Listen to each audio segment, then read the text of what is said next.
Halo Sobat PPATK, selamat bergabung di Jumatan. Jumpa PPATK Pekanan bersama saya M. Natsir Konga dan narasumber terbaik. Kita dan kalian semua harus tahu agar terhindar dari tindak pidana pencucian uang dan pendanaan terorisme. Jumatan hanya di channel PPATK Indonesia. Oh, Sobat PPATK, jumpa lagi kita di Jumatan, Jumpa PPATK Pekanan. Bersama saya M. Natsir Konga dan sudah hadir Sobat PPATK, tamu kita yang kita tunggu-tunggu, Bapak MSIS SHMH. Beliau pemeriksa perdagangan berjangka komoditi, ahli utama di Badan Pengawasan Perdagangan Berjangka. Saya ulang ya, Badan Pengawas Perdagangan Berjangka Komoditi atau BAPEPT. BAPEPT ini Sobat PPATK perannya di dalam rejim anti pencucian uang sangat-sangatlah strategis karena perdagangan berjangka ini juga salah satu tempat ya untuk pelaku pencucian uang melakukan ya, paling tidak potensinya cukup kuat ya, dan di beberapa kasus kita temukan Bitcoin dijadikan sebagai sarana pencucian uang. Pak Sis, ini BAPEPT strategis sekali perannya di rejim anti pencucian uang. Nah, bagaimana langkah-langkah yang dilakukan oleh BAPEPT ya agar BAPEPT ini ya, artinya perusahaan perdagangan berjangka ini tidak digunakan oleh pelaku kejahatan sebagai sarana pencucian uang. Langkah-langkah strategis apa yang Pak yang sudah dilakukan oleh BAPEPT? Baik Bang Piu. Ya. Halo Sobat PPATK. Kalau kenapa harus risih? Ya, kita bicara hari ini mengenai salah satu aspek ya dalam perdagangan berjangka komoditi, khususnya bicara mengenai perdagangan fisik aset kripto. Ya memang hari ini dan belakangan ini dan hingga ke depan akan nampak akan semakin marak ya, karena di berbagai dunia ya terkait dengan cryptocurrency. Kenapa saya mengatakan di cryptocurrency di luar Indonesia orang mengatakan sebagai cryptocurrency, tetapi Indonesia disebut sebagai aset kripto. Dan yang pasti terkait dengan perdagangan fisik aset kripto ini ya, akan semarak sekira karena melihat dari animo dari masyarakat khususnya kalangan milenial dalam melakukan transaksi fisik aset kripto. Baik, dapat kami sampaikan bahwa pengaturan mengenai perdagangan fisik aset kripto ini bukanlah sesuatu hal yang muncul begitu saja dari BAPEPT, ya. Tetapi ini telah melalui proses pembahasan yang panjang lebar dengan berbagai kementerian dan lembaga. Nah, sebelum dilakukan pengaturan perdagangan fisik aset kripto, Kementerian Koordinator Bidang Perekonomian telah mengundang rapat beberapa instansi terkait, ya, antara lain Otoritas Jasa Keuangan, Bank Indonesia, Kementerian Keuangan, ya Kementerian Perdagangan sendiri, ya kemudian Badan Intelijen Negara, Badan Nasional Narkotika, dan beberapa kementerian dan lembaga lainnya diundang rapat oleh yang dikoordinasikan oleh Kemenko Bidang Perekonomian. Nah, dalam rapat koordinasi tersebut disepakati, ya, dan Menko Perekonomian mengeluarkan surat resmi, ya, jadi surat Menteri Koordinator Bidang Perekonomian, di nomornya saya catat ini, ya, nomor S302 ya di tahun 2018 tanggal 24 September 2018 perihalnya tindak lanjut hasil pelaksanaan rapat koordinasi rencana pengaturan ya, aset kripto sebagai komoditi yang diperdagangkan di bursa berjangka. Nah, saya ambil yang inti-intinya saja. Ya. Iya, iya Pak. Satu, aset kripto memiliki potensi yang besar untuk pertumbuhan startup dalam negeri. Nah, sekaligus juga ya, mencegah terjadinya potensi outflow ke luar negeri. Ya, sayang sekali kalau dana yang besar ya kan keluar. Uang kita keluar negeri ya Pak ya. Ya, kenapa enggak transaksi di dalam negeri saja? Ya gitu. Nah, yang kedua, itu dasar pemikirannya. Itu dasar pemikiran besarnya. Ya. Yang kedua, aset kripto tetap dilarang ya sebagai alat pembayaran sesuai dengan Undang-Undang Nomor 7 Tahun 2011 tentang mata uang. Ya. Jadi ini tidak bertentangan dengan ketentuan Bank Indonesia, Pak? Tidak bertentangan. Ya, karena memang ya sekali lagi aset kripto ini dilarang dijadikan sebagai alat pembayaran. Jadi tapi bisa diperdagangkan. Hanya mata uang rupiah. Ya. Tetapi ya kan aset kripto dapat dikategorikan sebagai salah satu komoditi yang diperdagangkan di bursa berjangka. Ya. Nah ini posisi kedua. Ya. Yang ketiga, ruang lingkup komoditi yang diperdagangkan di bursa berjangka memang telah diatur dalam Undang-Undang Nomor 32 tahun 97 ya, junto Undang-Undang Nomor 10 tahun 2011 tentang perdagangan berjangka komoditi. Nah, jadi ini masuk sebagai yurisdiksi dari Bapepti. Ya, jadi memang Bapepti menjadi pengawal dari Undang-Undang Perdagangan Berjangka Komoditi ini.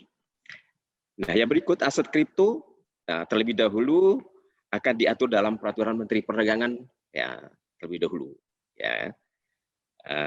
Yang memasukkan aset kripto sebagai salah satu komoditi yang dapat diperdagangkan di bursa berjangka. Menjadi pertanyaannya, kenapa harus dikeluarkan dulu Peraturan Menteri Perdagangannya? Ya, karena ya kan ini menyangkut perlindungan kepada masyarakat. Ya, jadi amanat dalam undang-undang itu, jikalau hal itu ada berkaitan dengan perlindungan kepada masyarakat, perlindungan kepada konsumen, maka harus keluar dulu Peraturan Menteri Perdagangannya. Selain ada undang-undang maupun ada PP-nya ya. Baru nanti akan diikuti oleh peraturan Bapepti yang sifatnya teknis.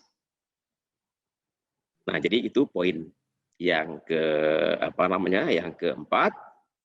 Kemudian poin yang kelima, bahwa pengaturan lebih lanjut hal-hal bersifatnya teknis dan untuk mengakomodasi masukan-masukan dari kementerian dan lembaga, maka disusun ya peraturan Bapepti yang mengatur secara teknis baik dari sisi kelembagaannya maupun dari sisi mekanisme dan teknis perdagangannya seperti apa. Nah, jadi ini yang diatur di dalam dalam peraturan menteri nantinya. Dan itu adalah amanat ya yang dituangkan di dalam surat dari Menko Perekonomian. Nah, dengan adanya surat dari Menko Perekonomian tersebut, maka Menteri Perdagangan telah menerbitkan Pak Piu, ya, Sobat PPATK, yaitu Peraturan Menteri Perdagangan Nomor 99 tahun 2018 tentang kebijakan umum penyelenggaraan perdagangan berjangka aset kripto, ya, yang selanjutnya diikuti dengan lahirnya beberapa peraturan Bapepti, yaitu Peraturan Bapepti Nomor 2 tahun 2019 ya, tentang penyelenggaraan pasar fisik komoditi di bursa berjangka. Nah, kemudian lahir juga Peraturan Bapepti Nomor 5 tahun 2019 tentang ketentuan teknis penyelenggaraan ya pasar fisik aset kripto di bursa berjangka. Nah, regulasi ini, perba ini telah mengalami beberapa kali perubahan sampai dengan perubahan yang ketiga. yaitu peraturan Bapepti nomor 3 tahun 2020. Nah, di lain sisi ya, ada juga peraturan Bapepti nomor 7 tahun 2021 tentang penetapan daftar jenis aset kripto ya, yang dapat diperdagangkan di pasar fisik aset kripto. Jadi sobat PPATK, saat ini catatan kami ada 11.000 lebih jenis aset kripto di tataran global. Tetapi Berapa Pak? Maaf Pak, kurang 11.000 lebih Pak. 11.000 ya Pak? 11.000 lebih. Ya. Tetapi yang ditetapkan untuk dapat diperdagangkan di Indonesia di pasar fisik aset kripto hanya ada 229 jenis aset kripto yang dapat diperdagangkan di pasar fisik aset kripto. Nah, terbanyak jadi apa itu Pak? 229 Pak. Ya, dari 229 ini apa yang terbanyak Pak? Yang diperdagangkan? Iya, apa? mungkin di antara itu adalah misalnya Bitcoin, ya. Koin ya, oke. Bitcoin, ya kan, dan lain sebagainya. Nah, sejauh ini untuk Bitcoin udah berapa banyak perdagangannya Pak? Kalau untuk Bitcoin, ya, Bitcoin ini kami ingin mengatakan secara keseluruhan, ya kan, apa namanya, transaksi, ya kan, transaksi di tahun 2020 sampai dengan akhir ya, sampai dengan akhir Desember tahun 2020 itu baru sekitar 60-an triliun. Ya, 60-an. Tapi ya Pak, di tahun 2021 sampai dengan posisi Juli ya, itu sudah sekitar 460-an triliun rupiah. Ya. Per Juli Pak. Ya. Per Juli ini ya? Juli. Ya, nanti angkanya nanti bisa saya sampaikan. Ya, saya sampaikan angkanya tepatnya berapa angkanya ya. Nanti kami akan sampaikan lebih lanjut. Nah, jadi kalau dilihat dari sisi latar belakang pengaturannya seperti itulah Pak. Jadi memang betul-betul ada koordinasi ya di antara para pihak ini dalam melahirkan regulasi yang mengatur mengenai transaksi fisik aset kripto di Indonesia. Ya. Nah, Pak Sis, dari sisi aturan saya kira cukup bagus sudah dilakukan oleh pemerintah ya, dalam hal ini Kementerian Perdagangan, Bapepti dan lain-lain. Tapi biasanya di lapangan pengawasannya itu juga cukup kompleks, cukup rumit juga Pak Sis. Ini seperti apa Pak yang dilakukan sehingga pengawasan yang dilakukan oleh Bapepti terhadap perdagangan aset kripto ini berjalan secara bagus Pak? Ya, terima kasih Bang Piu. Nah, jadi kalau terkait dengan pengawasan ini, Bapepti betul-betul memberikan perhatian yang besar, ya kan? Ini tidak lain dan tidak bukan adalah dalam rangka untuk melindungi masyarakat ya dalam perdagangan aset kripto. Jadi Bapepti telah mengantisipasinya dengan menerbitkan beberapa peraturan yang tadi kami sampaikan. Ya. Itu peraturan Bapepti nomor 5 tahun 2019. Ini tentang penyelenggaraan atau ketentuan teknis penyelenggaraan pasar fisik aset kripto ya di bursa berjangka dan peraturan perubahannya. Nah, jadi kalau kita lihat dari sisi regulasi itu, maka dalam upaya mengendalikan dan menjaga keamanan perdagangan aset kripto, dalam peraturan Bapepti nomor 5 tahun 2019 berikut perubahannya, terdapat beberapa ketentuan antara lain ya mungkin ini akan menjadi fokus perhatian ya dari masyarakat ya kan, dan juga lembaga kementerian lain untuk melihat regulasi ini seperti apa. Kita lihat pertama misalnya pedagang fisik aset kripto wajib melakukan KYC, know your customer. Ya, jadi tahu kenal nasabah ya, Pak Sis. Tahu persis nih calon pelanggannya nih siapa ini kan. Ini calon pelanggan ya? nanti akan menjadi pelanggan yang layak, yang cerdas, atau bahkan nanti pelanggan yang tidak layak, pelanggan yang tidak cerdas. Nah ini pedagang fisik aset kripto ini wajib melakukan KYC ini, know your customer, ya kan? Saat penerimaan pelanggan, ya. Nah setelah lulus proses identifikasi dan verifikasi sesuai ketentuan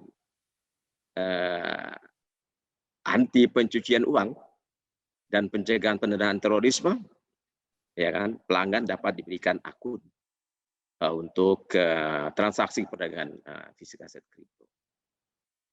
Yang kedua, sistem perdagangan yang digunakan oleh pedagang fisik aset kripto wajib bersertifikasi ISO. Nah, ini betul-betul nih ISO, ya kan, ISO 27001. Nah, ini mengenai information system, ya, information security management system. Ya. Kemudian wajib juga penuhi ISO 27017. Ini mengenai cloud security, ya. Dan ISO 27018. Ini mengenai cloud privacy. Nah, apabila menggunakan cloud.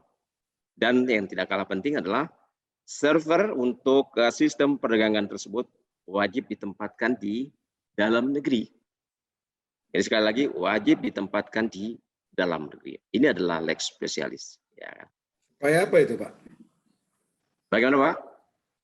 Nah, jadi tempatkan di dalam negeri agar pengawasannya lebih terjangkau, lebih mudah. Lebih mudah gitu. Pengawasannya. Ya kan?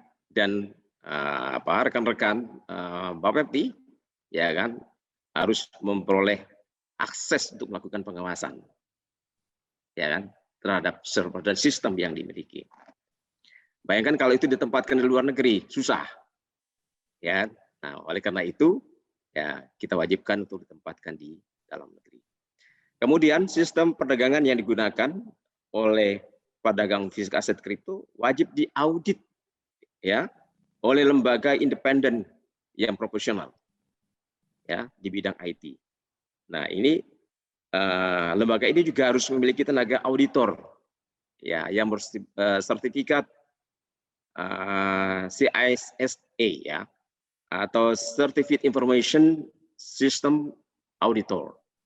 Nah, jadi ini betul-betul lembaga independen yang dia sendiri harus kuat, ya kan, untuk bisa melakukan audit terhadap sistem yang dimiliki oleh si pedagang fisik aset kripto.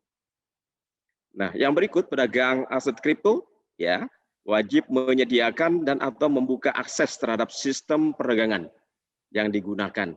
Nah, ini wajib diberikan akses kepada Bapepti dalam rangka melakukan pengawasan yang tadi kami sampaikan. Nah, yang berikut juga yang tidak kalah penting, pedagang aset kripto wajib menyimpan, ya, aset kripto dalam bentuk hot storage dan cold storage, ya, di mana 50% dari total aset kripto yang dikelola wajib ditempatkan pada pengelola tempat penyimpanan atau depository. Nah, depository ini juga nantinya wajib memenuhi persyaratan, ya, persyaratan teknis, kemampuan sistem untuk menyimpan dan mengamankan, ya kan, aset kripto wallet, ya, yang disimpan di pengelola tempat penyimpanan ini. Dan si pengelola tempat penyimpanan wajib ada kerjasama dia dengan pihak perusahaan asuransi. Jadi untuk betul-betul menjamin, ya kan, aset kripto, ya kan, wallet yang disimpan di pengelola tempat penyimpanan ini betul-betul aman, ya kan, dan dapat dipercaya oleh masyarakat. Nah, yang berikutnya adalah pedagang aset kripto wajib menyimpan aset kripto paling sedikit 70% secara offline atau cold storage, ya, dan paling besar 30% disimpan secara online atau cold storage, ya. Kemudian yang berikut, pedagang aset kripto dilarang memperdagangkan aset kripto selain yang ditetapkan dalam peraturan Bapepti nomor 7 tahun 2020 tadi, ya. Daftar jenis aset kripto yang dapat diperdagangkan di pasar fisik aset kripto. Yang sebenarnya 229 jenis tadi, Pak. 229 tadi. Nah, di luar itu dilarang karena yang 229 itu telah melalui proses penilaian. Ya, melalui proses penilaian yang dilakukan oleh tim yang melibat tidak hanya Bapepti, tetapi juga melibatkan para pelakunya sendiri, ya, dan tenaga ahli. Ya, selain dia penuhi karakteristik, ya kan, jenis aset kripto dengan teknologi yang dikembangkan, kemudian dia juga masuk dalam 500 CMC, ya kan, coin capital market, ya. Yang tidak kalah penting juga dilakukan analisis hierarki proses dan memenuhi skor penilaian yang ditentukan oleh tim. Nah, jadi hanya yang itu saja yang bisa dapat diperdagangkan, yang ditawarkan, ya kan? Berapa banyak, Pak, pelaku perdagangan aset kripto ini, Pak, yang sudah terdaftar di Bapepti? Yang sudah terdaftar juga ada 13. 13 perusahaan. Ya, ada 13 perusahaan. Dan banyak juga katanya yang tidak berizin, Pak, artinya belum terdaftar. Oh, nah kalau yang tidak terdaftar itu ada sisi lain yang kita akan lakukan. Jangan khawatir, ya. Jadi ada 13 calon pedagang fisik aset kripto yang sudah memperoleh tanda daftar, ya, sebagai calon pedagang fisik aset kripto. Nah, menjadi pertanyaan, Bang Piu, Sobat PPATK, kenapa disebut sebagai calon pedagang fisik aset kripto? Ya kan? Karena mereka baru mendapat tanda daftar sebagai calon pedagang fisik aset kripto. Belum memperoleh persetujuan sebagai pedagang fisik aset kripto. Nah, kalau begitu pertanyaannya apakah mereka legal? Oh ya, legal. Dengan tanda daftar itu mereka sudah memperoleh legalitas sebagai pedagang fisik aset kripto. Jadi, kalau ingin melihat yang 13 itu, ya silakan buka websitenya Bapepti. Nah, di situ terdaftar, ya, daftar 13 calon pedagang fisik aset kripto yang telah memperoleh tanda daftar dari Bapepti. Pembayaran transaksi jual beli aset kripto wajib menggunakan mata uang rupiah. Nah, jadi tidak boleh gunakan mata uang lain. Jadi kalau ingin jual dapat uangnya, ya kan, untuk keperluan tertentu